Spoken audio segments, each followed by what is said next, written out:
পারলে অনেক ইন্টারেস্টিং একটা কার্ড পিক দেখাও। অবশ্যই আজকে আমি খুব ইন্টারেস্টিং একটা কার্ড পিক দেখাবো। দর্শকরা এক পেড কার্ড থেকে যে কোনো একটা কার্ডকে সিলেক্ট করতে পারে।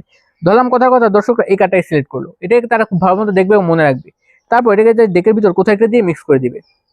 আর অবশ্যই ডেকটাকে খুব ভালো মতো সাফল হতে হবে। আমি যে সাফল দিয়ে নিচ্ছি, এটাই যে দর্শকরা সাফল করতে পারে কোনো সমস্যা নেই। আমি দেখাচ্ছি, আমি দেখে সাফল দিয়ে নিলাম।